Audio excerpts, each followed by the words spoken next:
ನಮಸ್ಕಾರ ಸ್ನೇಹಿತರೆ, welcome back to our channel. ನಾನು ನಿಮ್ಮ ಗೀತಾ. ಸ್ನೇಹಿತರೆ, ಇವತ್ತು ನವರಾತ್ರಿ 5ನೇ ದಿನದ ವ್ಲಾಗ್ ಆಗಿರುತ್ತೆ. ಸಿಂಪಲ್ಲಾಗಿ ವ್ಲಾಗ್ನ ಮಾಡ್ಕೊಂಡಿದ್ದೀನಿ. ಡೈಲಿ ಅದೇ ಪೂಜೆ, ಅದೇ ವ್ಲಾಗ್ ಆಗಿರುತ್ತೆ. ಇವತ್ತು ನಾನು ಅರ್ಲಿ ಮಾರ್ನಿಂಗ್ ಎದ್ದಿದ್ದ ಟೈಮ್ ಬಂದುಬಿಟ್ಟು 3:40 ಆಗಿತ್ತು. ಇನ್ನು ಲೇಟ್ ಅಂತಲೇ ಹೇಳ್ಬೋದು. ಫ್ರೈಡೇ ಆಗಿರೋದ್ರಿಂದ ಸ್ವಲ್ಪ ಬೇಗನೆ ಎದ್ದು ಪೂಜೆ ಎಲ್ಲ ಮುಗಿಸ್ಕೋಬೇಕಾಗತ್ತಲ್ವ, ಅದಕ್ಕೆ ನಾವಿನ್ನು ಇಲ್ಲೇ ಪೂಜೆ ಮಾಡ್ತಾ ಕೂತ್ಕೊಂಡ್ರೆ ಅಲ್ಲಿಂದ ಸಿಕ್ಕಾಪಟ್ಟೆ ರಶ್ ಆಗಿಬಿಡುತ್ತೆ. 5:30 ಒಳಗಡೆ ಬನ್ನಿ ಮರಕ್ಕೆ ಹೋಗಿ ಪೂಜೆ ಮಾಡ್ಕೊಂಡು ಬರಬೇಕಂತ ಹೇಳಿ ಬೇಗನೆ ಎದ್ದಿದ್ದು. ಬಟ್ ನೈಟೇ ಎಲ್ಲ ಮಾಡ್ಕೊಂಡು ಇಟ್ಕೊಂಡಿರ್ತೀವಲ್ಲ, ಸೊ ಅಷ್ಟೇನು ನಮಗೆ ಲೇಟ್ ಆಗೋದಿಲ್ಲ. ನೈಟೇ ಪಾತ್ರೆ ಎಲ್ಲ ತೊಳ್ಕೊಂಡು ಗ್ಯಾಸ್ ಸ್ಟವ್ ಎಲ್ಲ ಒರೆಸ್ಕೊಂಡು ಆಮೇಲೆ ದೇವ್ರದ್ದು ಸಾಮಾನುಗಳ್ನ ಎಲ್ಲ ನಾನು ರಾತ್ರಿಯೇ ತೊಳೆದು ಒರೆಸಿ ಇಟ್ಬಿಟ್ಟಿರ್ತೀನಿ. ಅಂದರೆ ನನಗೆ ಬೆಳಗ್ಗೆ ಕ್ಲೀನ್ ಮಾಡಿಕೊಂಡು, ಅಂದರೆ ಜಸ್ಟ್ ಫೋಟೋಸ್ ಎಲ್ಲ ಹೊರಿಸ್ಕೊಂಡು ಪಾತ್ರೆನೆಲ್ಲ ತೊಳೆದಿಟ್ಟಿರ್ತೀನಲ್ಲ, ಬೇಗನೆ ಪೂಜೆ ಆಗಿಬಿಡುತ್ತೆ ಅಂಥೇಳಿ ನಾನು ನೈಟೇ ಎಲ್ಲ ಮಾಡ್ಕೊಂಡು ಮಲಗಿಬಿಡ್ತೀವಿ. ನಾನು ನಮ್ಮ ಸಿಸ್ಟರ್ ಬೆಳಗ್ಗೆ ನಮಗೆ ಅಷ್ಟು ಲೇಟ್ ಆಗೋದಿಲ್ಲ. ಸ್ವಲ್ಪ ಹೆಚ್ಚು ಕಡಿಮೆ ಲೇಟಾಗಿ ಎದ್ರೂ ಸ್ವಲ್ಪ ಅಲ್ಲೇ ಮ್ಯಾಚ್ ಆಗಿಬಿಡುತ್ತೆ. 5:30 ಒಳಗಡೆ ನಾವು ಹೋಗಿ ಪೂಜೆ ಮಾಡ್ಕೊಂಡು ಬಂದೇ ಬರ್ತೀವಿ.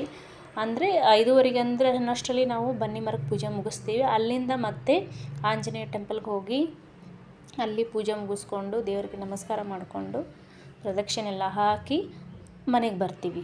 ಬಟ್ ನಮಗೆ ಮ್ಯಾನೇಜ್ ಆಗುತ್ತೆ. 3:30 ಎದ್ದರೆ ಅಂತೂ ಇನ್ನು ಬೇಗನೆ ಆಗಿಬಿಡುತ್ತೆ. ಫ್ರೈಡೇ ಆಗಿರೋದ್ರಿಂದ ಸ್ವಲ್ಪ ಮನೇಲಿ ಪೂಜೆ ಮಾಡ್ಕೊಂಡೇ ಹೊರಗಡೆ ಹೋಗಬೇಕು. ಮನೇಲಿ ದೀಪ ಹಚ್ಚದೇ ನಾವು ಹೋಗಿ ಬನ್ನಿ ಮರಕ್ಕೆ ಪೂಜೆ ಮಾಡಿಕೊಂಡ್ರೆ ಹೇಗೆ ಚೆನ್ನಾಗಿರುತ್ತೆ? ಸೊ ಚೆನ್ನಾಗಿರಲ್ಲ ಅಲ್ವಾ? ಅದಕ್ಕೋಸ್ಕರ ಎಷ್ಟು ಬೇಗ ಆಗುತ್ತೆ, ಸ್ವಲ್ಪ ಲೇಟ್ ಆದರೂ ಚಿಂತೆ ಇಲ್ಲ. ಮನೆಯಲ್ಲಿ ಪೂಜೆ ಎಲ್ಲ ಮುಗಿಸ್ಕೊಂಡು ಮನೆಯೆಲ್ಲ ಒರೆಸ್ಕೊಂಡು ಕ್ಲೀನ್ ಮಾಡಿಕೊಂಡು ಬಾಗಿಲು ಪೂಜೆ ಮಾಡಿಕೊಂಡೇ ನಾವು ಬನ್ನಿ ಮರದ ಪೂಜೆಗೆ ಹೋಗಬೇಕಾಗತ್ತೆ.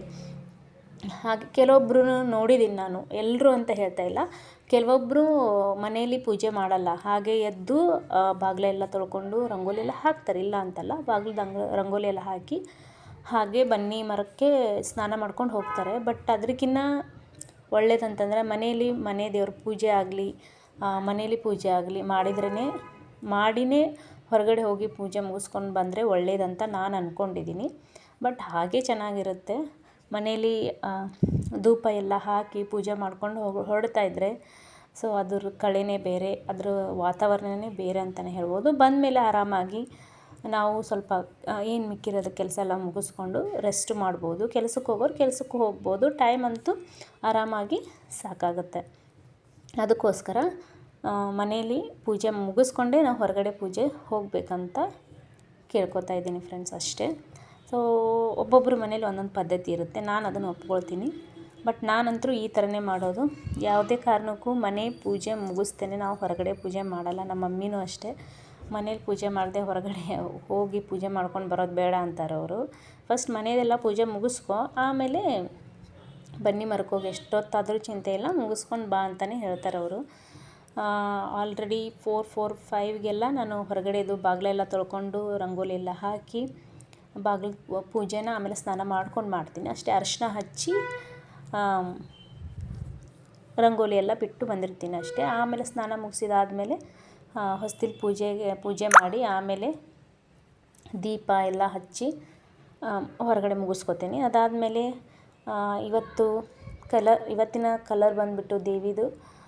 ಸೊ ಇವತ್ತು ನವರಾತ್ರಿ ಕಲರ್ ಗ್ರೀನ್ ಆಗಿರುತ್ತೆ. ಅದೇ ಸ್ಯಾರಿ ಹಾಕ್ಕೊಂಡಿದ್ದೀನಿ. ಡೈಲಿ ಯಾವ್ದ್ಯಾವ್ದು ಕಲರ್ ಇದೆ ಅದನ್ನೇ ಹಾಕ್ಕೊಂಡು ವಿಡಿಯೋ ಅಪ್ಲೋಡ್ ಮಾಡ್ತಾ ಬರ್ತಾಯಿದ್ದೀನಿ. ಪ್ಲೀಸ್ ಯಾರೆಲ್ಲ ನೋಡಿಲ್ಲ ನನ್ನ ಚಾನಲ್ಗೆ ಹೋಗಿ ವಿಸಿಟ್ ಮಾಡಿ.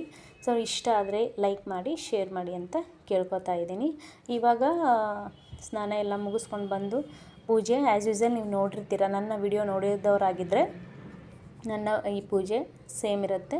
ನೋಡಿಲ್ಲ ಅಂದಿದ್ರೆ ಪ್ಲೀಸ್ ನೋಡಿ ಅಂತ ಹೇಳ್ತಾ ಇವಾಗ ನೋಡ್ಬೋದು ಫಟಾಫಟ ಅಂಥೇಳಿ ಪೂಜೆನ ಮುಗಿಸ್ಕೋತಾ ಇದ್ದೀನಿ. ಫಾಸ್ಟ್ ಇಟ್ಟಿದ್ದೀನಿ ವಿಡಿಯೋ, ತುಂಬ ಲೆಂತ್ ಆಗಿಬಿಡುತ್ತೆ. ಇದು ಆ್ಯಕ್ಚುಲಿ ನಾನು 1/2 hour ಆದರೂ ಬೇಕಾಗುತ್ತೆ ನನಗೆ ಪೂಜೆ ಮಾಡ್ಕೊಳ್ಳೋಕ್ಕೆ. ಯಾಕಂತಂದರೆ ದೇವ್ರದ್ದು ಫೋಟೋಸು ಮತ್ತು ಆಮೇಲೆ ನಮ್ಮದು ದೇವ್ರದ್ದು ವಿಗ್ರಹಗಳು ಸ್ವಲ್ಪ ಜಾಸ್ತಿನೇ ಇರೋದ್ರಿಂದ ನನಗೆ ಪೂಜೆ ಮಾಡೋದು ಲೇಟ್ ಆಗಿಬಿಡುತ್ತೆ. ಒಂದು 1/2 hour ಮೇಲೇ ಆಗಿಬಿಡುತ್ತೆ. 40-45 minutes ಬೇಕೇ ಬೇಕು ನನಗೆ ಪೂಜೆ ಮಾಡ್ಕೊಳ್ಳೋಕ್ಕೆ.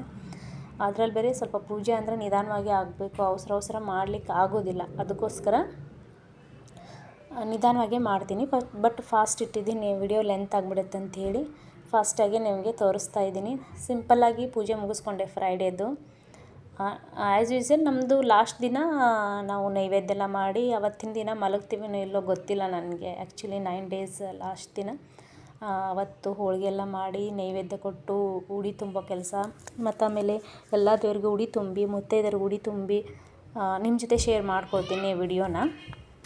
ಅವತ್ತಿನ ದಿನ ಅಂತೂ ಮಲ್ಗೋಕ್ಕಾಗಲ್ಲ ಅಂದ್ಕೊಳ್ತೀನಿ. ಅಂದರೆ ಬೇಗ ಹೋಗಿ ನಾವು ಉಡಿ ತುಂಬೋ ಕೆಲಸ ಎಲ್ಲ ಮುಗಿಸ್ಕೊಂಡು ಬಂದರೆ ಒಳ್ಳೆಯದು. 3:30 ಹೋಗಿ ಉಡಿ ತುಂಬಿಕೊಂಡು ಬರಬೇಕಂತ ಅಂದ್ಕೊಂಡಿದ್ದೀನಿ. ಬಟ್ ನೋಡೋಣ ಹೆಂಗಾಗುತ್ತೆ ಅಂಥೇಳಿ ಅವತ್ತಿನ ದಿನ ನಿಮ್ಮ ಜೊತೆ ವಿಡಿಯೋನ ಶೇರ್ ಮಾಡ್ಕೊಳ್ತೀನಿ. ಬೇಗ ಹೋದರೆ ರೇಷ್ ಕಡಿಮೆ ಇರುತ್ತೆ, ಆರಾಮಾಗಿ ಕೂತ್ಕೊಂಡು ಉಡಿ ತುಂಬ ಕೆಲಸನೆಲ್ಲ ಮುಗಿಸ್ಕೋಬೋದು ಅಂಥೇಳಿ. ಅದಕ್ಕೋಸ್ಕರ ನಾನು ನೋಡೋಣ ಅವತ್ತಿನ ದಿನ ಹೆಂಗಾಗುತ್ತೆ ಅಂಥೇಳಿ. ಬಟ್ ಇವಾಗಂತೂ ಚೆನ್ನಾಗಿ ನಡೆದಿದೆ ಪೂಜೆ. 9 ಡೇಸ್ ಪೂಜೆನೂ ಚೆನ್ನಾಗಿ ನಡೀತಾ ಇದೆ.